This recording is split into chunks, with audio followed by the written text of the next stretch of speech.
내가 복음을 전할지라도 자랑할 것이 없음은 내가 부득불할 일임이라. 만일 복음을 전하지 아니하면 내게 화가 있을 것이로다. 내가 내 자의로 이것을 행하면 상을 얻으려니와 내가 자의로 아니한다 할지라도 나는 사명을 받았노라. 아멘. 얼마 전에 국민일보에서 기독교인들을 대상으로 설문조사를 하고 발표한 게 있습니다. 성인들을 대상으로 따로 조사하고 젊은이와 특별히 20대, 30대 청년, 청장년층을 대상으로 따로 조사를 했는데요. 당신이 교회를 선택할 때 가장 중요하게 보는 기준이 뭡니까? 이렇게 물어본 겁니다. 여러분은 뭐예요?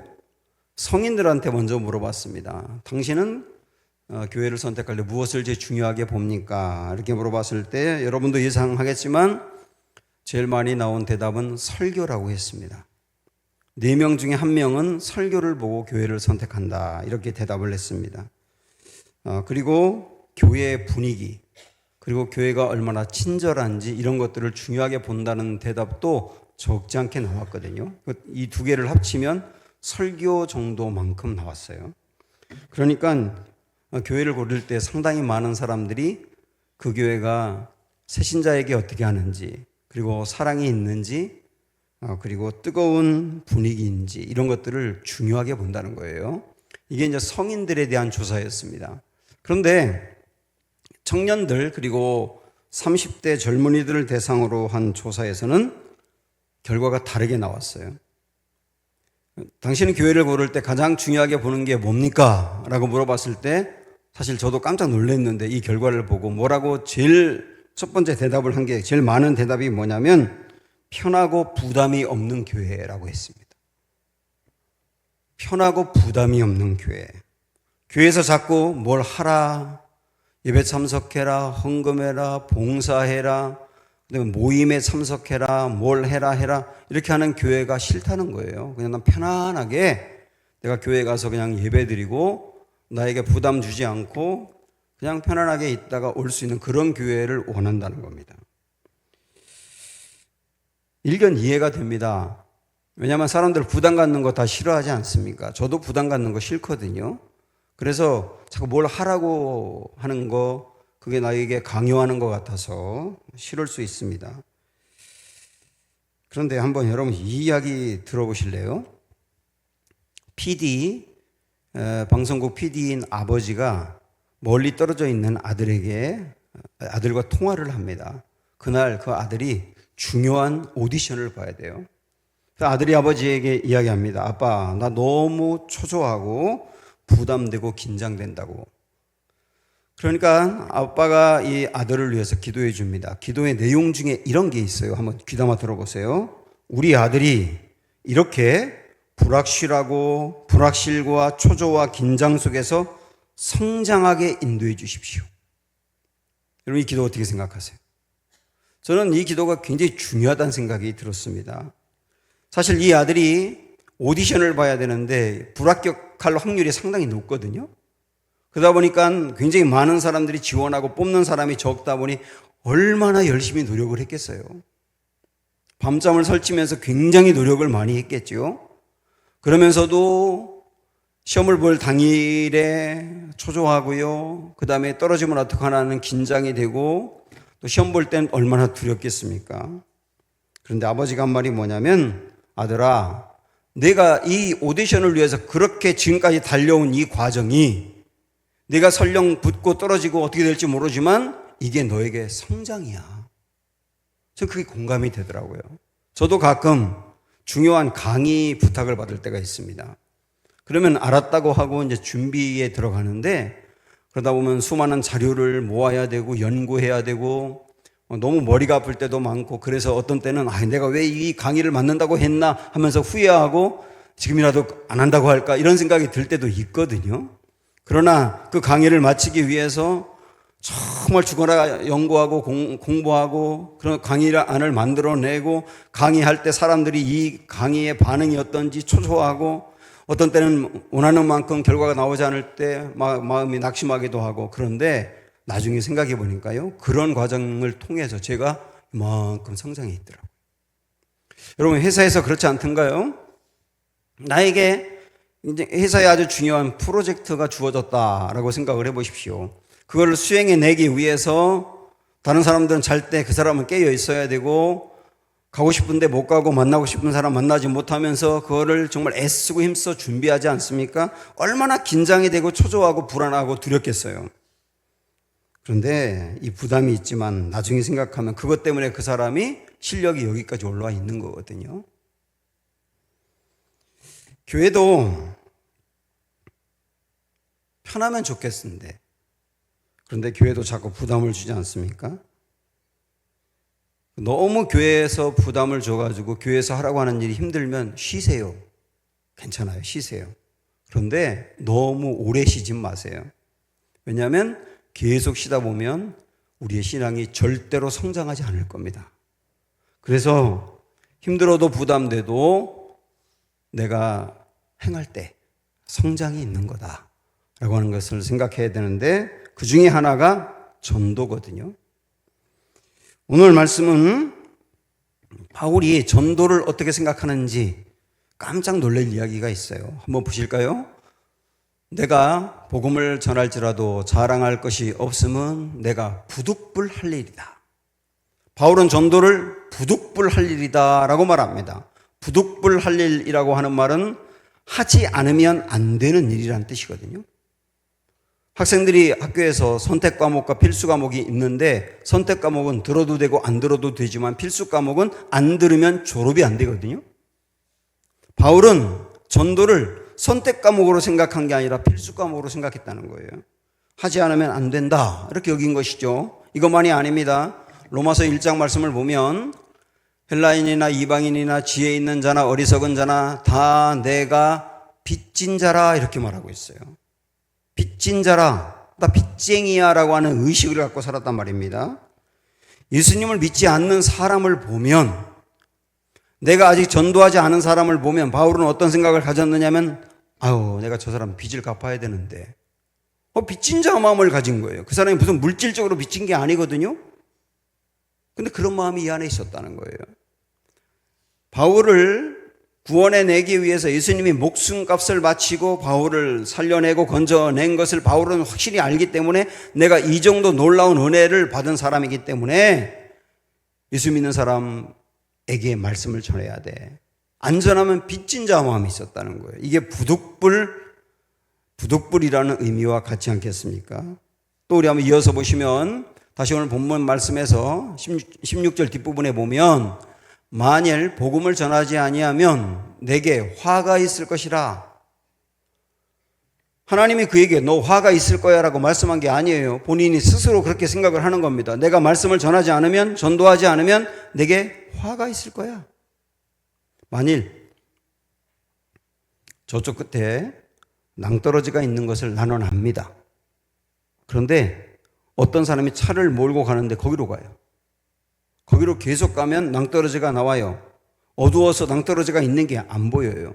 그 사람 그대로 놔두면 낭떠러지로 틀림없이 떨어질 겁니다. 그때 거기에 낭떠러지가 있는 걸 알고 그 사람이 거기 가면 안 되는 걸 알면서도, 그 사람은 그 사람이 할 일이야, 그 사람이 죽고 사는 것은 그 사람이 결정하는 거고 그 사람이 책임지는 거지 라고 생각을 해서 말하지 않는다면, 법적인 책임은 나에게 없겠으나 도의적이고 양심적인 책임은 나에게 분명하지 않습니까? 바울은 그런 생각을 가진 거예요. 내가 사람들에게 말씀을 전하지 않으면 내게 화가 있을 거야. 화가 있을 거야. 내가 그 책임을 당하게 될 거야 라고 생각을 한 것이죠. 이런 마음을 갖고 있었기 때문에 바울은 그의 동족인 유대인들이 예수님을 받아들이지 않을 때 그걸 보면서 마음에 근심과 고통이 있었다 그래요. 바울은 다른 문제로 근심하진 않습니다. 먹고 사는 문제, 돈 문제 이런 것 때문에 근심하진 않아요. 심지어 바울이 복음을 전하다가 옥에 갇혔을 때에도, 엄청난 고통을 당할 때에도 근심하지 않아요. 그런데 그가 하는 근심은 뭐냐면, 동족인데 유대인들이 예수님을 받아들이지 아니한 그 문제 때문에 너무 마음이 아파서 근심까지 생기는 거예요. 왜 그러냐? 그의 마음에 그들에게 복음을 전하지 않으면 화가 미친다는 그 마음이 있었기 때문이에요. 또 하나 17절 보시면 내가 내 자의로 이것을 행하면 상을 얻으려니와 내가 자의로 아니한다 할지라도 나는 사명을 받았노라. 좀 어려운 표현인데 쉽게 말씀드리면 이런 얘기입니다. 나는 상을 얻으려고 전도하는 게 아닙니다. 사명이기 때문에 합니다. 이렇게 말하는 거예요. 사명은 상이 없더라도 하는 거거든요. 상이 없더라도 하는 게 사명이거든요. 내가 자의로 아니한다 할지라도 이런 표현이 두 번째 줄에 나오는데 이건 쉽게 말씀드리면 하고 싶지 않아도 라는 뜻이거든요.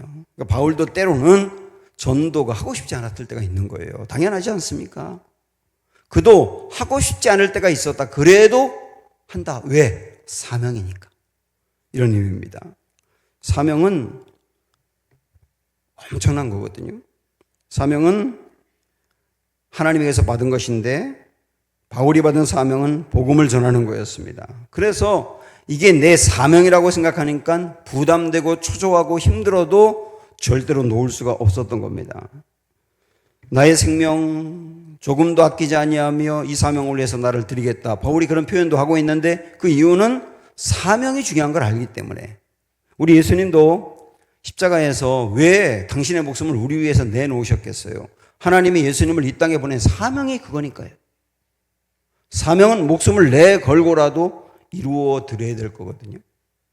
여기 내일 아침에 출근하실 분들 많죠. 힘들고 어렵고 감기 걸리고 회사에서 지난 금요일 날 큰 창피를 당하고 부끄럽고 그래서 돌아오면서 막 눈물도 찔끔 흘리기도 하며 내 이 회사 계속 다녀야 돼? 이런 생각이 들면서도 월요일 날 또다시 아침에 일찍 일어나서 닦고 회사로 가는 이유가 뭡니까? 물론 내 가족 부양하기 위해서 그런 것도 분명히 있지만 그게 사명이기 때문에 그런 거예요. 사명이기 때문에. 리빙스턴이 아프리카에서 선교하고 있을 때 굉장히 오지에 들어가 있어서 거기를 찾아가려고 하면 길도 없었어요. 많은 젊은이들이 리빙스턴에게 편지를 보냅니다. 선교사님, 거기로 가는 길이 있으면 저도 선교에 동참하고 싶습니다. 그때 리빙스턴이 그 사람들에게 편지하면서 한 말이 뭔지 아세요? 길이 있으면 오겠다는 사람은 필요하지 않습니다. 길이 없어도 오겠다는 사람이 사명자라는 거예요. 정말 선교의 사명이 있는 사람은 길이 없어도 가겠다는 사람이라는 거예요. 내 앞에 쫙 길을 펼쳐놓고 그러니까 가세요라고 누가 못 가겠어요. 사명이 이런 놀랍고 어미한 것이다. 그런 얘기죠. 그래서 바울은 부득불내가 전도해야 한다. 전도하지 아니하면 내가 화가 있을 거다. 그리고 내게 상급이 없다 하더라도 나는 전도해야 한다. 왜냐하면 사명이기 때문에. 부담이 되는 건 사실이지만 그래도 나는 전도해야 한다. 이렇게 이제 이야기하고 있는 겁니다. 자, 여러분 이 이야기를 바울의 이야기를 오늘 본문 말씀을 통해서 우리가 보았는데요. 여기서 우리는 바울이 전도를 이 정도까지 생각하는 거 엄청난 부담이 있지만 해야 된다고 마음에 작심하며 흔들리지 않을 정도로 전도를 생각하는 이유가 뭔지 더 근본적인 것을 파고 들어가 봐야 돼요. 지금 우리가 보고 있는 고린도전서 9장 말씀 앞에 뒤에 나오는 말씀을 보면 이런 이야기가 있습니다. 바울은 고린도에서 목회를 했어요. 제가 우리 은강교회를 담임하고 있는 것처럼 바울도 고린도 교회 담임 목사였다고요. 그래서 제가 여러분이 드린 헌금으로 제가 먹고 사는 사례를 받는 것처럼 바울도 사례를 받는 게 당연합니다. 구약의 성경에서도 제사장들에게 먹을 것을 주어서 그들이 교회 주님의 일에만 집중하도록 하라고 율법의 명시를 할 정도로 분명하겠고요. 그래서 바울은 고린도 교회에서 사례를 받는 게 그의 권리입니다. 그런데 받지 않았어요. 청만 만드는 일을 하면서 돈을 벌어서 먹고 살 뿐 교회에서 사례를 받지 않았어요. 그 이유를 뭐라고 말하느냐 하면 여기 한번 보시죠. 우리가 이 권리를 쓰지 아니하고 범사에 참는 것은 그리스도의 복음에 아무 장애가 없게 하려 함이로라. 이게 무슨 말이냐면 고린도 교회 교인들 중에는 바울이 사례를 받는다고 하면 왜 주님의 일을 하면서 돈을 받아? 그러면서 부정적으로 생각하는 사람이 있었던 것 같아요. 그래서 그 사람들은 사례받는 것을 부정적으로 생각을 하다 보니까 바울에 대해서 마음이 닫혀 있어서 바울이 전하는 복음도 받아들이지 않은 것이죠. 그러니까 바울이 고민을 한 겁니다. 그러면 내가 사례를 받지 않고서라도 내가 전하는 복음이 그 속에 들어갔으면 좋겠다. 이렇게까지 생각을 한 거죠. 그래서 나는 권리지만 안 받겠다는 거예요. 여러분, 이 말씀을 보면서 바울이 한 영혼을 정말 얼마나 중요하게 생각하는지, 그 생각이 조금은 비뚤고 잘못된 생각을 갖고 있다 하더라도 그 한 사람의 그 영혼 속에 복음이 진짜 들어가서 그 복음으로 그 영혼이 살아나고 구원받아야 된다는 절절하고 그 간절한 마음이 바울 안에 얼마나 가득했는지 볼 수 있지 않습니까? 또 하나, 바울은 복음을 얼마나 중요하게 여기는지, 바울은 정말로 복음이 그 속에 진짜로 들어가기만 하면, 정말 그가 복음을 받아들이기만 하면 반드시 살아나는데, 내가 사례받는 것 때문에 그가 이 중요한 복음을 안 받는다면 나 그거 포기할 수 있어. 이런 거거든요. 또 하나, 뒤쪽에 나오는 말씀을 보면 이런 얘기가 있습니다. 바울은요, 두 얼굴을 가진 사나이입니다. 무슨 말이냐면 바울이 유대인들과 함께 있잖아요. 그러면 그는 유대인인 것처럼 행동합니다. 실제 유대인이기도 하지만 유대인에게 전혀 거부감이 생기지 않을 정도로 행동합니다. 그리고 만약에 이방인과 함께 있으면 유대인인 바울이 이방인과 사이에서 장벽이 생기지 않도록 이방인처럼 행동하는 거예요. 할례를 받은 사람과 함께 할 때, 바울은 할례를 받았거든요. 할례를 받은 사람과 함께 있을 때는 바울은 할례를 받은 것을 드러냅니다. 당신과 나 사이에 전혀 인간적인 장벽이 없어요. 보여주는 거예요. 그런데 할례를 받지 않은 사람과 함께 할 때는 자기가 할례 받은 것을 절대로 이야기하지 않습니다. 철저히 숨깁니다. 그럼 바울은 이렇게 심지도 없고 왔다 갔다 하는 사람이냐? 왜 그럴까요? 이 말씀을 보시죠. 왜 그랬는지. 내가 모든 사람에게서 자유로우나 스스로 모든 사람에게 종이 된 것은, 이 표현은 뭐냐면 내가 이 사람과 함께 했을 때는 그 사람과 다를 바 없는 것처럼, 이 사람과 함께 할 때는 그 사람에게 격이 없는 것처럼 그렇게 대한 거는 이유가 뭐냐? 더 많은 사람을 얻고자 함이라. 유대인도 얻고 이방인도 얻고 할례 받은 사람도 얻고 할례 받지 않은 사람도 얻어서 모두가 예수님을 믿게 하려고 하다 보니 이 사람과 함께 할 때는 그 사람처럼, 이 사람과 함께 할 때는 그 사람처럼, 돈이 많은 사람과 함께 할 때는 거기에 꿀리지 않는 모습으로, 돈이 적은 사람과 함께 할 때는 절대로 드러내지 않고, 많이 배운 사람 앞에서는 역시 자기도 지식이 있는 것을 드러낼 필요는 없지만 딸리지 않을 정도로, 지식이 없는 사람 앞에서는 괜히 많이 배운 것처럼 뻐기지 않고, 그래서 그 사람 마음을 열어서 그 사람에게 어떻게 해서든지 내가 전하는 복음이 들어가게 하려고, 만약에 내가 전하는 복음이 그 사람 속에 들어가서 그가 복음을 받아들일 수만 있다면 나는 얼마든지 섬길 수 있다. 나는 얼마든지 양보할 수 있다. 나는 얼마든지 자존심까지도 내려놓을 수 있다. 이게 바울의 마음인 거예요. 이걸 보더라도 한 사람을 구원해내고 건지는 것을 얼마나 귀하게 여기는지 볼 수 있지 않습니까?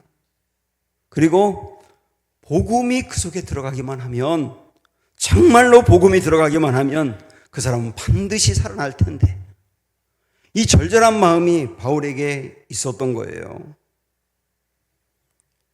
이 마음이 있기 때문에 부담이 돼도 이 복음 들어가기만 하면 돼. 그래서 그가 부담이 돼도 전하게 된 것이죠. 오늘 그 마음이 우리에게 중요해요. 그래서 우리도 복음이 중요한 걸 알기 위해서 진짜 복음이 얼마나 중요한지, 얼마나 복음이 살아있는지 간단하게 한 가지 말씀만 드릴게요. 저도 지난주에 어떤 목사님 설교하는 영상을 들으면서 이 부분을 새롭게 알게 된 건데, 우리 예수님이 태어나고 자란 곳은 이스라엘이죠. 예수님의 국적은 이스라엘이죠. 그리고 그때 당시에 이스라엘을 지배하는 나라는 로마였죠. 로마는 세계의 모든 나라를 거의 다 지배할 정도로 엄청난 힘이 있었습니다. 결국은 예수님은 그 로마에 의해서 죽임을 당했거든요. 본디오 빌라도가 로마 총독이었지 않습니까? 그가 결국 예수님을 죽였잖아요. 그리고 예수님이 부활했다고 외치는 제자들, 예수님이 돌아가셨다 부활한 다음에 막 제자들이 벌떡 일어나가지고 사방에 다니면서 예수님 부활했다고 외쳤지 않습니까? 그 제자들도 결국은 로마 사람들에 의해서 다 죽임을 당했어요. 예수님도 예수님의 제자들도 로마에 의해서 이렇게 죽임을 당했다고요. 로마가 승리했죠. 그런데 언젠가부터 로마 사람들이 예수님을 믿기 시작하는 거예요. 한 사람 한 사람에게 복음이 들어가면서 예수님을 믿기 시작하는 거예요. 그러더니만 급기야 나중에는 황제가 믿기 시작하는 거예요. 로마의 황제가. 이 황제들은 원래 황제는 곧 신이었거든요. 그래서 나를 숭배하라 그랬어요. 기독교인들이, 로마에 사는 기독교인들이 우리는 예수님만 숭배하지 예수님 외에 다른 누구에게 숭배하지 않습니다. 그래서 황제 숭배를 거부하다가 콜로세움에서 사자들의 밥이 되기도 하고 검투사에게 목이 베어지기도 하고 그러면서 상당히 죽었거든요. 그랬던 황제가, 내가 곧 신이니 나를 숭배라고 했던 황제가, 아니야, 내가 신이 아니라 예수님이 진정한 주야. 예수님이 그리스도고 예수님이 구원자이고 예수님이 부활하셨어. 그러면서 황제가 예수님을 믿기 시작한 거예요. 그러더니만 급기야 로마가 국교가 되어버립니다. 기독교로 국교를 바꿔버리더니 이 복음이 퍼져나가서 온 세계 사방에 나가서 지금 예수님을 믿는 사람, 기독교인들이 가장 많지 않습니까? 그리고 모든 대륙에 다 예수님의 복음이 전해지지 않은 곳이 없을 정도 아닙니까? 여러분, 이거 어떻게 생각하세요? 이게 어떻게 가능하다고 생각하세요? 답은 딱 하나 아닙니까? 예수님이 진리이기 때문인 거예요. 예수님의 부활이 실제이기 때문인 거예요. 예수님의 부활이 실제가 아니고 예수님이 진리가 아니었다면 예수님의 죽음으로, 예수님의 제자들의 죽음으로 기독교는 끝났고 로마는 끄떡하지 않았을 거예요. 그런데 그 세계 최고의 나라인 로마와 그 나라의 황제까지 예수님을 받아들인 이유는 뭡니까? 예수님이 진리니까. 예수님의 부활이 실제니까. 그래서 받아들인 거 아니에요. 이것이 바로 하나님의 살아계신 증거이고 복음이 실제인 증거이고 예수 그리스도가 부활하시고 구원자가 되시는 증거가 되는 겁니다. 그래서 이게 복음이기 때문에 이 복음이 실제 우리 안에 들어오기만 하면 우리도 살아나는 것이고, 지금 전혀 예수님과 상관없는 사람에게도 복음이 들어가기만 하면 그 사람의 인생도 완전히 바뀌는 것이고, 이게 복음이기 때문에 바울은 이걸 알았으니까 너무 부담이 되지만 전하지 않을 수가 없는 거예요. 오늘 우리에게 이 마음이 있기를 바랍니다. 또 하나, 전도는 상당히 부담되는 일이지만 해야 할 또 하나 중요한 이유가 있어요. 바울은 아까 앞에서 나는 상을 얻기 위해서 복음을 전하는 게 아니다 라고 말을 했지 않습니까? 예, 우리가 무슨 상을 얻으려고 복음을 전하는 건 아니에요. 그래서 저는 이전에 교회에서도 새생명 축제 그런 거 하면 전도 제일 많이 하는 사람 냉장고, 두 번째로 많이 하는 사람 제주도 2박 3일 여행권 이런 거 주는 거 정말 싫어했어요. 이번에도 없습니다. 상을 얻으려고 하는 건 아니거든요. 그런데 전도하는 사람에게 상이 있어요. 그러면 다시 마음 바뀌어서 냉장고 출연하? 아닙니다. 그런 상이 아니고 상이 있어요. 어떤 상이냐? 미래에 받을 상이 있어요. 나중에 받을 상이 있다고요. 그 상이 뭔지 한번 보고 갑니다. 많은 사람을 옳은 대로 돌아오게 한 자는 별과 같이 영원토록 빛나리라. 아멘. 많은 사람을 옳은 대로 돌아오게 한 분은, 전도한 분은 반드시 하나님의 나라에서 영원토록 빛나는 상이 있다. 스타가 된다. 목사가, 장로가 하나님의 나라에서 목사였기 때문에 상급을 받느냐? 아니요. 한 사람이라도 주께 돌아오게 한 자에게 상급이 있다는 거예요. 전 그거 분명히 믿습니다. 그런데 전도가 나중에 하나님 나라에서 받을 상급만 있는 게 아니라 이 땅에서 우리가 살아가면서 현실적으로 이 땅에서 받는 상도 적지 않게 큽니다. 어떤 상이 있을까요? 내가 애쓰고 힘써서 전도한 한 사람, 그 사람이 교회 나오더니 결국은 예수님을 만나고 구원받더니 교회에서 이런저런 봉사도 하더니 이제는 다른 사람을 전도해요. 와, 그걸 보는 그 기쁨과 보람은 돈으로 바꿀 수 있을까요? 할아버지 할머니들이 손주 손녀를 보면 죽고 못 살고 쪽쪽 빨고 난리 나지 않습니까? 왠지 아세요? 저는 아직 모르지만 들어서 합니다. 내 새끼가 새끼를 낳아서 그렇대요. 전도가 그런 거예요. 그런 기쁨이 있는 거. 또한 이 기쁨만 있는 게 아닙니다. 내가 믿는 복음이 얼마나 놀라운 능력이 있는지를 경험할 수 있는 현장이 전도 현장이에요. 우리가 십자가는 생명이다. 예수 그리스도는 능력이다. 분명히 우리가 압니다. 그런데 이론적으로만 알고 있기 때문에 힘이 없는 거거든요. 그런데 전도의 현장에 나아가서 정말 예수님의 말씀을 전하고 십자가를 전할 때 그게 사람들을 결국 움직이는 걸 보면 우리가 그때 아는 거예요. 와, 내가 믿는 이 복음이 실제구나. 경험하는 현장이 어디라고요? 전도 현장이라고요. 무기가 얼마나 좋은지는 전쟁터에서 써봐야 알거든요. 내가 갖고 있는 복음이 정말 얼마나 중요한지는 복음을 전하는 현장, 마귀가 방해하는 그 현장에서 경험할 수 있는 거예요. 누가복음 10장에 보면 예수님이 제자들에게 전도하려고 내보냅니다. 너희들 전도해봐 하고 예수님도 훈련시켰어요, 제자들을. 그런데 제자들을 내보낼 때 성경에 뭐라고 말했냐면 이리 가운데 양을 보내는 것 같다고 말씀합니다. 제자들이 그때 상태가 전도하라 그러면은 전도를 할 수 있는 게 아니라 전도가 될 것 같아요. 늑대들 있는데 우글우글한데 양 한 마리를 보내는 것 같이 제자들의 상태가 불안했던 거예요. 전도할 만한 상태가 아니었다는 얘기죠. 쉽게 말씀드리면. 그런데도 예수님은 전도해봐 그랬어요. 왜 그랬을까요? 그들이 상당히 부담이 됐겠지만 그러나 예수님의 명령대로 전도 현장으로 나아갑니다.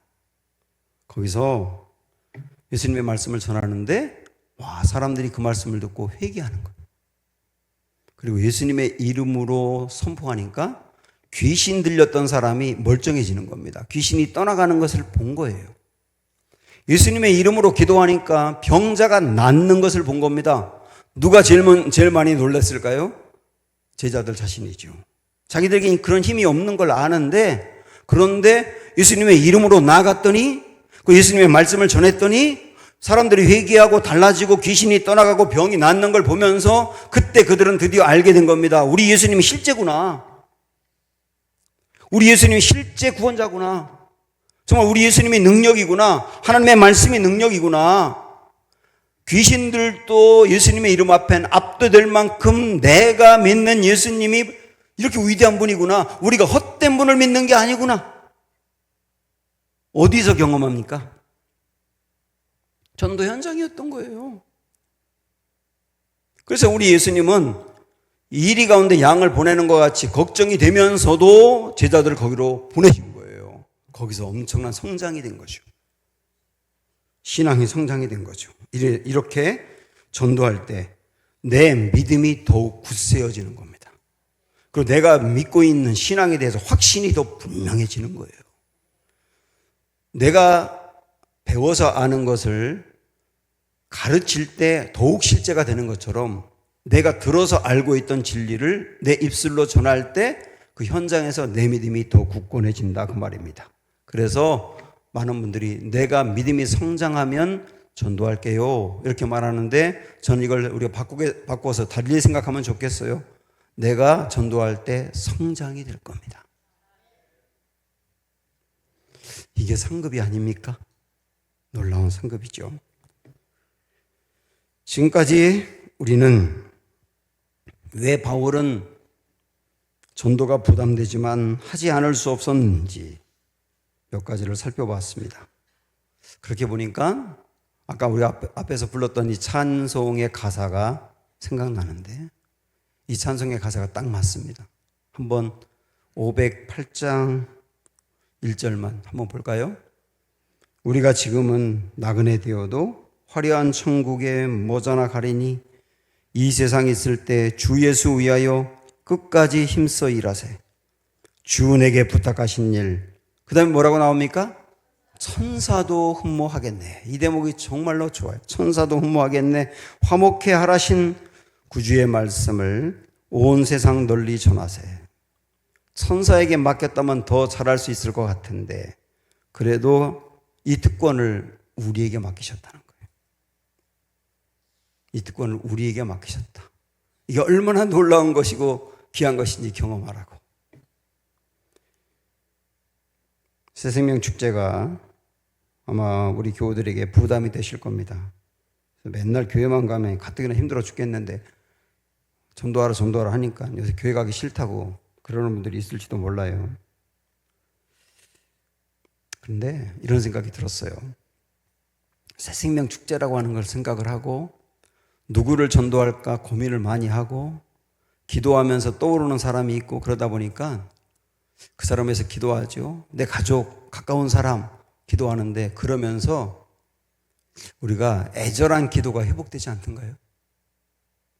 그 영혼, 그 사람 내 마음으로 사실 놓았었는데 너무 완고해가지고 요새 기도도 안 했었는데 다시 그를 위해서 기도할 힘이 생기지 않던가요? 새생명 축제는 우리가 그런 은혜를 주는 거예요. 또 하나, 내가 다시 여러분의 가족이든 누구든 그에게 초청장을 보내고 그날 오라고 권면하고 전도하는 것은 우리가 그에게 메시지를 주는 거예요. 나 당신 포기하지 않았다. 당신 포기하지 않았다. 함께나 예배드리고 싶은 내 마음 포기하지 않았다. 이것을 다시 한번 보여주는 거거든요. 또 하나는 이런 과정에서 나의 신앙이 살아날 거예요. 오늘 우리가 들은 것처럼 한 영혼 품고 애절하게 기도하고 어떻게든 나아가려고 하고 애쓰고 힘쓰면서 전도하고 내가 뭐라고 얘기하면 잘 들을까 이것도 놓고 기도하고 그러는 과정에서 우리의 신앙이 성장하게 될 것이고 어떤 이들은 이런 과정에서 내가 믿고 있는 예수 그리스도가 실제인 것을 확인하게 될 것입니다. 그래서 우리는 힘들어도 부담돼도 새생명 축제를 위해서 함께 달려가야 되겠다. 이런 마음을 마음에 품습니다.